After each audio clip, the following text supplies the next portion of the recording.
Кубатбек Айылчевич, биз бир жактан өстүрүп атабыз, отургузуп атабыз, жумуштар болуп атат.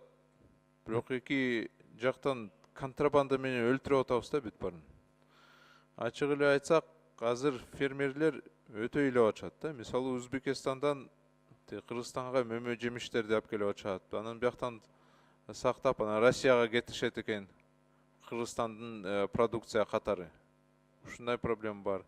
Казакстандан керек болсо, мына ар кандай контрабанда менен дагы продуктылар келип атат. Ушул жактан мен оюмча ГСБПти алар жөн эле ишкерлерди кыйнатып жүрүшөт да. Аларды наоборот ошол жумушка жумшатыш керекпиз да. Кандай карайсыз ошого?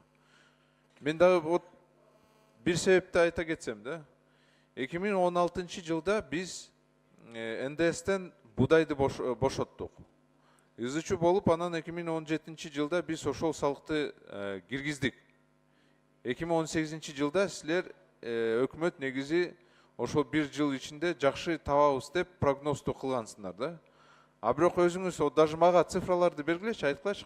Будайдан, Казакстандан келген будайдан канча НДСти алдыңар? Баягаңда барбы? Биринчи маселеңиз боюнча жооп берип коеюн. Сиз айткан маселе абдан көйгөйлүү, туура маселени козгоп атасыз. Биз мына Казакстандан келген ошол маселе боюнча эле бул жерде айтканда туура эмес болуп калат. Биз мындай анализ кылдык да, анализ кылмактыкпыз. Биз мындай ошону бөгөт койгонго аракет да кылып көрдүк. Бир топ бюджеттин киреше багытындагы кирешени биз көбөйткөнгө жетише алдык да. Бул бир 4 жерден эле ушул маселени биз чечкенде.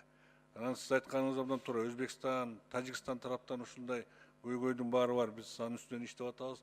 Быйыл бир конкреттүү ушул боюнча жумуштарды жүргүзгөнгө азыр аракеттерди жүргүзүп атабыз. Сунушубуз туура, аракет кылабыз. Анан будай боюнча азыр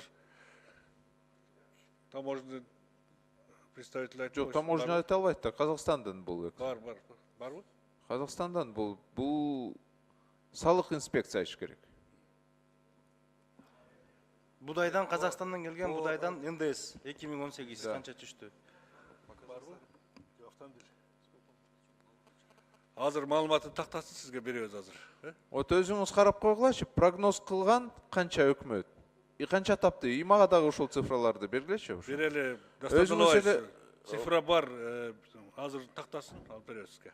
Кубатбек Айылчевич, өзүңүз эле таң каласыз да, себеби контрабанда ошол эле жерде даже бар. Ошону карап көргүлөчү.